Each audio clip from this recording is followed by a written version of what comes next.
Hello, welcome back to the channel. I'm Mark, a former Royal Marine of 12 years, serving from 2005 to 2017. Now working IT, I'm an IT network engineer. So, finished off the last episode, which was episode 4 of finished training. Did all the King Squad parade. Parade, Green Berry presentation, your family come down to see and all that good stuff. So what happened next was I went home for the week they call it a long weekend. It's not really a long weekend. Finished on the Friday. I was back in, well, not back, went up to my unit on the Sunday night, ready for Monday morning. So I was posted to 4-5 Commando, based up in Arbroath. It's pronounced 4-5, not 45, or the only one that's pronounced, in fact probably the only two that are pronounced as the number that they are, 40 and now 30 Commando, as far as I'm aware. But yeah, 4-5 Commando, based up in Arbroath. If you don't know where Arbroath is, it's about maybe like an hour and a half drive north of Edinburgh.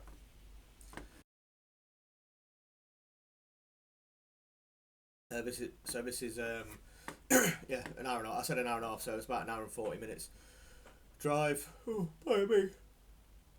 North of Edinburgh. Probably about half an hour north, 20 minutes maybe north of Dundee. And for me, a 6-hour drive if I was coming from Mansfield. It's a bit of context for you as to where Arbroath actually is, because a lot of people probably heard of things like Arbroath Smokies, that type of stuff, don't actually know where Arbroath is. Yeah, so set off on a Sunday night. 6 hours it takes, well, 6.5 hours it takes to get there if you do it without a break. I'd never driven that far before. It took me a while. I don't know how long it took. No idea. I kept having to pull over for brakes all the time, so I was just knackered. But anyway, got there eventually. Got along the, I can't remember what the road is called. Going along the 4-4 road, so the A933. Out of Arbroath town towards the base. I missed the turn off, so it's called Battenberg Road. I'm just looking at Google Maps here. I can't remember all these road names. So I missed the turn for basically to get to the guardhouse. And I think I went to what was the old entrance, which is now like a bus stop. There's like a lay-by at the side. So what I did was I was driving a red Citroen Saxo VTR at the time as well, by the way. Went to turn right into basically like the bus stop lay-by type of thing, and I was that knackered. I can't remember if I looked in my mirror. I think I did, but I didn't really pay much attention to what was in it. So I turned right, and boom, a car smashed straight into me that was overtaking me. So my first, not even full day as a member of 4-5 Commando, I wrote my car off outside the barracks. And the MPGS, so the military police guard service, came up with one of their pickup trucks. We had to chuck all my stuff in there, and then they drove me to the transit accommodation. So good start at 4-5 Commando, excellent stuff. For those of you who don't know, 4-5 Commando was formed during the Second World War. It was a unit before that. Just looking at, I knew that anyway, but it was a Royal Marines battalion before that, and according to this Wikipedia article, which I'll post a link to in the description, it was the 5th Royal Marine Battalion. Yeah, so 4-5 Commando were basically became one of the Royal Marines Commando units during World War II.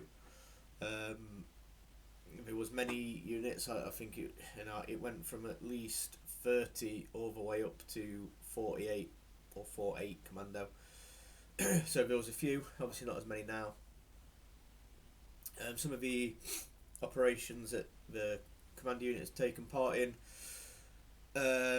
the Suez Canal crisis. So 4-5 Commando was as far as I know, the first military unit in the world to do a helicopter landing.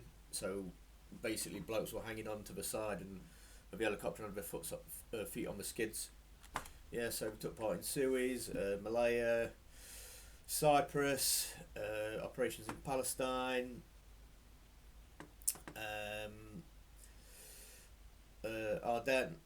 Aden, is it Aden? Yeah, Aden, not Ardennes, that's in, is that France or Belgium? Yeah, Aden, which I think is now Yemen, I think. And obviously, big one being the Falklands War and also Northern Ireland. So I've got a bit of a cold as well, by the way. Also took part in Operation Haven, which was North Iraq. Like at the end of the Gulf War, Kosovo, Afghanistan. I don't think the unit took part in Operation Telic, which was Iraq in a big as a unit. Like I do know that members of the unit did go out to Iraq for Telic. Yeah, but I don't think the unit ever did. Oh no, I'm not sure. Actually, let's have a look. Unit support. It says also the unit took part in Operation Telic 1, the 2003 invasion of Iraq. So I was wrong about that. My apologies. I don't really know anyone who went on it, to be honest. But yeah, that's a little brief history of 4-5 Commando. So what happens when you turn up to a commando unit? Well, it might be different now, but what happened then was turned up on the Sunday night, whatever time it was. Obviously wrote my car off outside the barracks. Hoofing stuff. So I went to a transit accommodation, and then in the morning, well, not in the morning, but around midday, I then had to go to I think we went to base company. Bear in mind, none of us actually knew where base company was, but yeah, go down to. So I think a lot of the unit was still on leave from Herrick 5. Operation Herrick being Afghanistan, predominantly Helmand province. So we went down to base company and basically started like a joining routine. So joining routine being like a bit of paper, and you go around to different departments or different places on the camp, probably fill out a bit of paperwork here and there and get a stamp. Quite insufficient, I guess. I guess a lot of that stuff now might be done by a computer, maybe. Well, that's how I did it then. If it's still done like that now, please let me know. Leave a comment. But yeah, I walked around with a piece of paper from place to place, filling out a form when you got there. Then somebody gave you a stamp to say that you'd been to and visited that place. And then I don't. Thing is, it sounds simple, but I remember it actually took days because people off somewhere, or maybe on a course or on leave or whatever. So it took quite a while, to be fair. Then we sort of helped out with stores in Zulu company, I think, from what I remember, and sort of just waiting for everybody to get back off leave, which I think was a couple of weeks. So for the first couple of weeks, wasn't really anybody there. Most people are away on leave, so to be honest, we didn't really do much. Stayed in the transit accommodation, had quite good fun. Didn't go out anywhere because we didn't know where anything. You got to think as well. Phones back then didn't really have like internet access, and we didn't have internet access in the like in the barracks or anything like that. So I don't really remember doing anything. I just remember going for runs, going to the gym, helping out with Zulu company stores, going for food. That's about it. So a couple of weeks passed, everybody came back off leave, and I was assigned to X-ray company. So this being the X-Ray company logo. Can't find the logo, but basically it's Pluto, Mickey Mouse's dog. Sorry, itchy nose.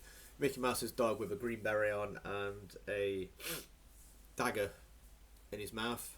But it was designed at the end of towards the end of World War Two.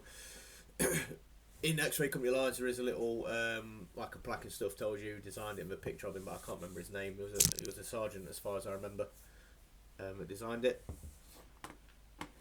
Yeah, I went to join X-Ray Company. Came back off leave, and then we had a company barbecue.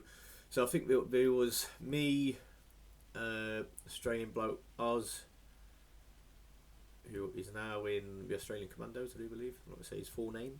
I think there was two others. I can't remember who it was. There was like three, maybe four of us from my trooping training who joined X-Ray Company. So I come back, went to a barbecue down on they call it like the sports pavilion, which is basically what it is. It's just like there's a golf course next to it, believe it or not. 4-5 Commando did at the time. I'm assuming still have its own golf course. So it was down there near the golf course. So me and the lads but you got to bear in mind during this time as well, there's also been another lot of people pass out of training and come up to Arbroath and join X-Ray Company as well. So when I say there was four of us that joined, that was just from my troop. There was a few of us from another troop, a couple of other troops or whatever that had also passed out of training. So all the new blokes had to dress up as waitresses, naturally, to get in women's clothes, dress up as waitresses and serve the blokes who had been on tour their beers and stuff like that, and walk around if you wanted anything to drink. It was all fine until one of the blokes, he was a bit older than the rest of us, but he was new to the company, not been out of training very long, started getting aggressive, and then it sort of took a bit of a nasty turn, to be honest, but the whole night. Stopped enjoying it after about 9 o'clock when it started just getting a bit nasty, to be honest, but it is what it is. You know, no one was killed or anything like that. It is what it is. It's just fucking blokes angry after a tour of Afghan and whatnot, so never mind. Yeah, so did that. The company sergeant major, I think, I can't even remember his name, but I didn't really rate him that much. He left not long after, and then we had a new bloke come in called James Curran, who I rate highly. Very nice bloke. Still talk to him to this day. Hope you don't see this video. Actually, I don't care if he does. If you seen this video, Jim, all right, mate. So yeah, so when you're at a unit, to be honest, most days you're not really doing much. Like, so at 4-5 we used to start work at midday on a Monday. Straight away we go for a 2 hour lunch break. Come back. You probably not going to be doing a lot. Maybe go for a run. Come back, shower, and then just hang about, waiting for something to happen. Knock off about 5. Tuesday would be what we call a full working day, so turn to at 8:30. Probably go for a run or do a circuit or something like that. Probably lasts like an hour, maybe an hour and a half in total. Come back, shower, change, down to company lines. Probably be something like the TQ. So TQ standing for Troop Quartermaster, because in the days of World War II, Marine units weren't organised into companies. Commando units anyway were organised into troops. So it'd be like X-Ray Troop, Yankee Troop, Butcher Troop, and all this sort of stuff. So yeah, come back, probably out with TQ with some stores, maybe do some weapons training, or armoured fighting vehicle recognition and all this type of stuff for an hour or so. 2 hour lunch break again. Come back in the afternoon, and then probably not do a lot after that really. Wednesday was always half a day, so turn to it 8:30, fizz again, for an hour and a half. Come back, shower, down to company lines, and then again, some sort of detail, maybe weapons training or interest lectures. So interest lectures being where you make up a lecture or you talk about something for 5 minutes. It could be a spoon. Somebody gives you a spoon. Talk about this spoon for 5 minutes. Was it 5 minutes? Maybe 2 minutes, but it's hard to talk about a spoon for 2 minutes. Probably hard to talk about one for 30 seconds. And then again, Wednesday it'd be like 12 o'clock, 2 hour lunch break. And then we sort of we used to call it sports make and mend, or well, make amends, something like that. So usually what we do is we'd end up having like probably play football for like an hour, and then go out on the piss after that into Dundee or Arbroath. Thursday again, full day, 8:30, do fizz, 2 hour dinner break again at 12, and then in the afternoon, whatever. And then Friday was always, Friday we're knocked off by usually by no later than 11 o'clock, definitely no later than 12. And then you had the whole weekend most of the time, and then you're back in work again Monday at 12 o'clock. So yeah, we didn't really do. The only time that you were doing like full on, like really hard graft was if you were either deployed or on exercise. So exercise, the exercise is a lot bigger scale than what you did in training. Usually at unit level, sometimes even brigade level. Been on like one or two of them. pretty big things. And then one of the things as well that you do is when we was rotating through Afghanistan through Herrick, Operation Herrick, you'd be doing like your pre-deployment training, which used to actually take. It seemed like it'd take ages. Like the deployment would be 6 months, but it seemed like you were training for like a year before it, which I guess it isn't a bad thing to do. It's obviously not a bad thing to do with training. But yeah, it just seems it did seem to take a very long time. I'm sure it was like a year, but you'd been obviously not training non-stop for a year, but there'd be like various exercises that you had to go and do, and then get ticks in the box for it and all this type of stuff. And I'm sure it used to take around a year. It seems to take a long time. One of the this is one of the things that people probably don't think about. One of the things I thought was the best about Commando Unit was the food until it went to page your dine. So if any of you look at Fill Your Boots on Facebook or anything like that, you'll always see pictures of our proper disgusting scran, as we call it in Marines. But before it was, so that's because it's page your dine. So basically you just pay as you go, if you like. Whereas before that, it used to be like you used to take like £3 out of your wages every day or something like this. But people used to whinge and be like, "Oh, I don't go to galley to eat. I make my own food in kitchens." We had kitchens. We actually had kitchens where we could make food. So then, yeah, but before that, the food was really good. It was like £3 a day, and it was like, you could just take loads of it, eat as much as you like, as long as it don't run out. The food was brilliant. There's actually a bloke, Steve Lacey, who I was in his room, and he used to love the lasagna. He used to say it was like the best lasagna he'd ever had. I don't know about that, but it was pretty good. It wasn't too bad. So yeah, but unit life. It's basically it was a lot of downtime, followed by flurries of activity like going on an exercise somewhere, or getting ready for the exercise, going on the exercise, coming back from the exercise, and then just loads of like maybe like a month of not really doing much again. Probably not much more to talk about really in terms of Commando Unit life. If there is anything you want to know or anything you think I've missed, leave a comment. Probably helps like engagement and all that type of stuff. And then the next episode I'll probably talk about in more detail the kind of things that we did getting ready for basically Operation Herrick. So some of the pre-deployment training. In fact, no, I won't, because I've missed something.